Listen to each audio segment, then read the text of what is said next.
안녕하세요. 볼리TV 성욱입니다. 아시아 지역 월드컵 예선이 굉장히 치열하게 진행이 되고 있습니다. 지금 뭐 탈락한 팀들도 생기고 있고 확정된 팀들도 생기고 있고 여전히 애매한 상황에서 남은 두 경기 6월달 칼을 갈고 있는 팀들이 많이 있는 상황인데요. 그러다 보니까 점점 감독 자리가 공석이 되는 바뀌는 그런 상황들이 이어지고 있습니다. 먼저 인도네시아 대표팀이 잘 나가던 신태용 감독을 내쳤죠. 클로이베르트 감독을 선임을 하면서 잠잠했던 아시아 지역 축구대표팀 감독 경질 바람의 어떤 출발점이 됐었는데요. 오늘 새벽에는 대한민국과 인연이 있는 또 다른 감독들이 연이어서 지휘봉을 놓게 됐다는 소식들이 지금 나오고 있습니다. 일단 전 대한민국 축구대표팀 감독이었죠. 카타르 월드컵 때 상당히 인상적인 경기 우리 한국 팬들에게 안겨줬었던 파울로 벤투 감독이 아랍에미리트 축구협회에서 공식 경질 통보를 받았고요. 그리고 차기 국대 감독으로 한동안 물망에 오르기도 했었던 이라크 대표팀의 헤수스 카사스 감독도 곧 경질이 될 거라는 현지 보도들이 잇따르고 있습니다. 두 팀 모두 지금 본선 직행이 불투명한 상황이고 지금 남은 6월 두 경기를 굉장히 잘 치러야 되는 상황인데 아무튼 뭐 우리 대표팀은 여전히 1위에 있긴 하지만 그리고 아직 본선 확정은 아니지만 이라크 카사스 감독이 이끄는 이라크가 오늘 새벽 팔레스타인한테 지는 바람에 좀 우리는 좀 약간 어부지리성으로 남은 두 경기 승점 1점만 따면 자동으로 본선 직행이 가능한 상황이 되긴 했습니다. 홍명보 감독에 대한 비판 여론이 상당히 높고 경기력 부진에 대해서도 우려가 높은 상황이긴 합니다만 아무튼 좀 상황이 많이 다른 분위기인 것은 분명합니다. 자, 먼저 아랍에미리트 벤투 감독 경질을 좀 들여다보겠습니다. 2022년에 카타르 월드컵이 끝나고 나서 대한민국과 작별을 했던 벤투 감독인데요.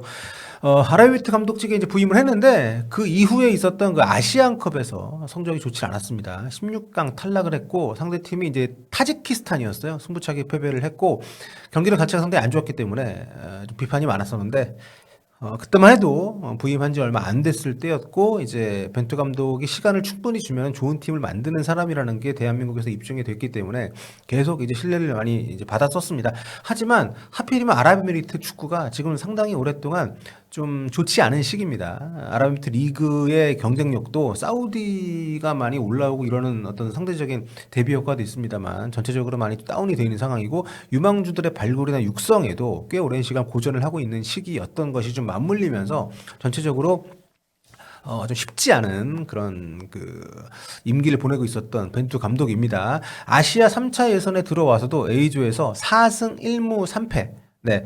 성적 자체는 뭐 그렇게 나쁘지를 않죠. 그런데 흐름이 최근에 좋지 않긴 했어요. 이달에 열린 두 차례 3월달 예선전에서도 이란한테 0대2로 졌고 탈락한 북한, 최약체죠. 북한을 상대로도 후반 추가 시간 8분에 간신히 극장골 넣어가지고 2대1로 이겼기 때문에 아랍에미리트 팬들이 볼 때는 당연히 만족하기가 어려운 상황이죠. 그래서 현재 A조 순위를 보면 다이렉트 본선 직행이 가능한 2위하고 차이가 있습니다. 승점 13점이기 때문에 현재로서는 본선 직행이 자력으로는 불가능한 상황입니다.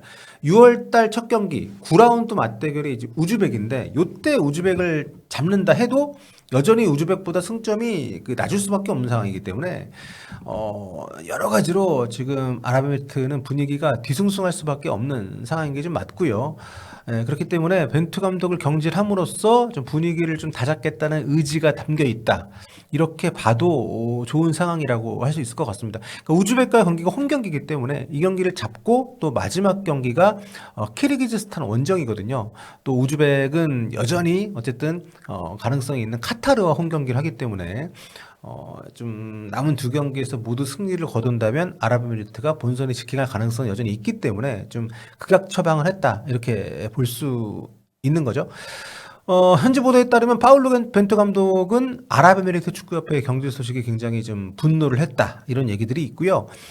곧바로 감독 구직에 나설 것이다. 휴식을 안 갖고 곧바로 뭐 좀 구직 아시아 쪽에서 감독직을 찾을 거라는 얘기들 이게 아마 뭐 추측이겠죠. 그 얘기를 쓴 사람의 중국 대표팀 이름이 좀 언급이 되고 있는데 아무튼 아시아 축구에 이제는 굉장히 전문가잖아요. 벤투 감독이 우리나라에서 4년 넘게 있었고 아랍에미리트 가서도 지금 뭐 2년 넘게 했기 때문에 아무튼 이건 확정이 된 소식이고요. 이라크의 카사스 감독, 헤수스 카사스 감독 경질이 지금 거의 확정이 된 상황에서 최종 발표만 남겨놓고 있다. 이런 보도가 나오고 있습니다.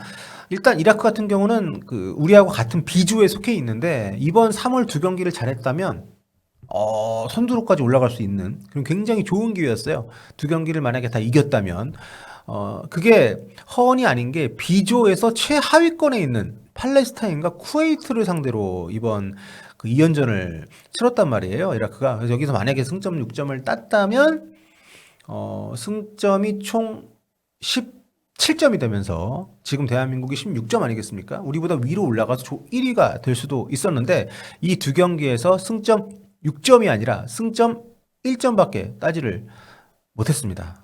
상당히 충격적인 결과였고요.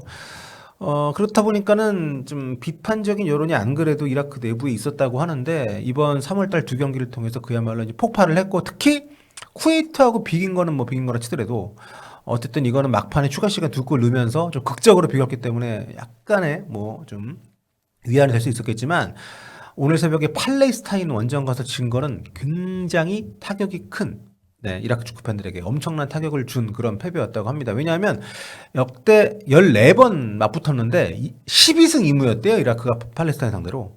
압도적인 전적이죠. 한 번도 진 적이 없을 뿐만 아니라 무려 14경기 가운데 12번이나 이겼으니까. 그런데 3차에선 이 중요한 갈림길에서 팔레스타인 원정 가가지고 역전패를 그것도 88분의 동점골, 추가 시간 7분의 역전골 이렇게 졌기 때문에 앞선 경기에서 제가 무승부지만 그래도 위안을 삼을 수 있을 거라고 했던 것에 완전히 정반대 상황이 된 거잖아요. 엄청난 비판 여론에 직면을 좀 했고 그래서 경기 끝나고 나서도 사임 질문이 나왔다고 해요. 근데 이제 카사스 감독이 나는 사임하지 않는다. 내가 필요 없다면 경질하라. 뭐 이런 얘기를 했다는 보도도 있던데 좀 그 사이에 경질이 내부적으로 좀 확정이 돼서 발표만 남았다. 이런 보도들이 나오고 있는 상황입니다. 좀 때마침 지금 그 카사스 감독 개인 페이스북에 모든 것에 감사드린다. 이런 또 포스팅이 올라와가지고 이미 경질 통보가 갔나? 뭐 이런 추측도 나오고 있는 상황입니다. 제가 지금 그 녹화를 뜨고 있는 상황에서는요. 아무튼 이라크는 이번 팔레스타인전 패배를 통해서 성적 3승 3무 2패로 B조에서 3위입니다. 대한민국하고 4점 차고요. 요르단하고 1점 차입니다. 여전히 다이렉트 본선 진출 가능성이 있지만 그러기 위해서는 이제 6월 첫 경기 9라운드 대한민국과의 홈 경기가 굉장히 중요해졌죠. 여기서 한국을 잡게 되면 이라크는 승점 15점이 되고요.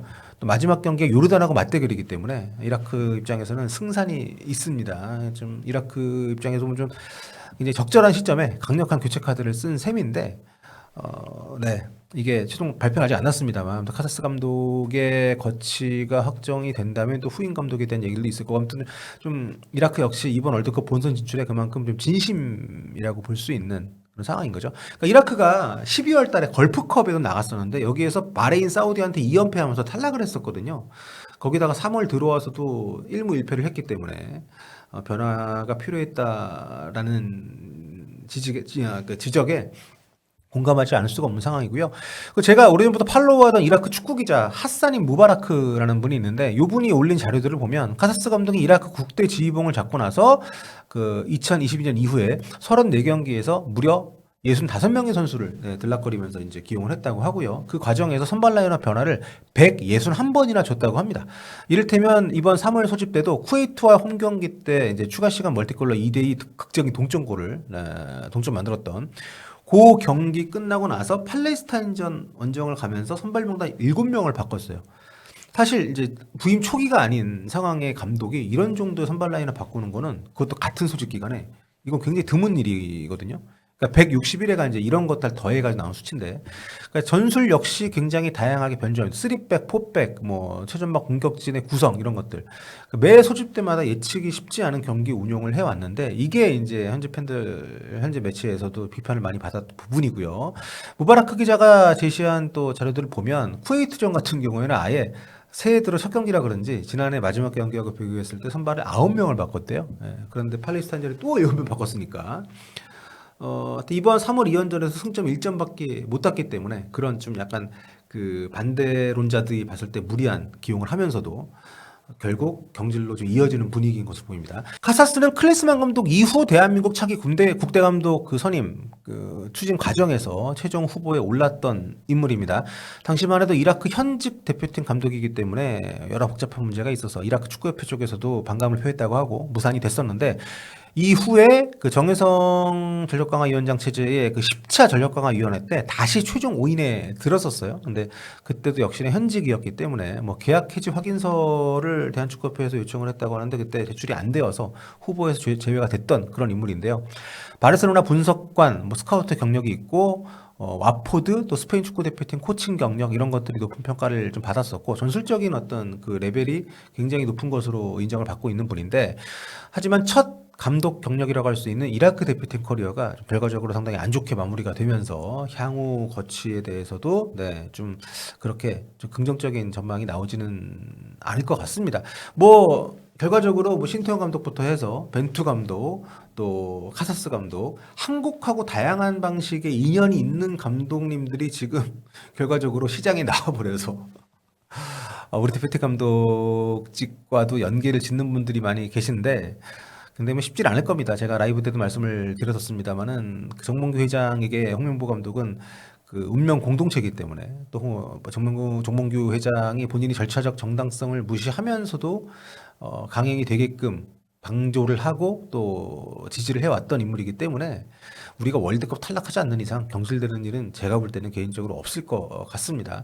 다만 현재 감독직을 맡는 과정에 좀 더 발전된 모습, 공부하는 모습, 그리고 인터뷰 과정에서 좀 무리한 발언을 하지 않는 모습을 좀 보인다면 좀 좋지 않을까라는 생각이 드는데 모르겠습니다. 쉽게 사람이 바뀌는 것은 아니니까요. 아무튼 아시아 지역 이번 북중미 월드컵 예선 티켓이 8.5장으로 늘어났기 때문에 더 꿈을 꾸는 팀들은 많아졌지만 정말 월드컵 가는 거 쉽지 않다는 거 우리 역시 그리고 다른 아시아 나라들 모두 아주 깊이 느끼고 있는 예선전 기간이 아닌가 싶습니다.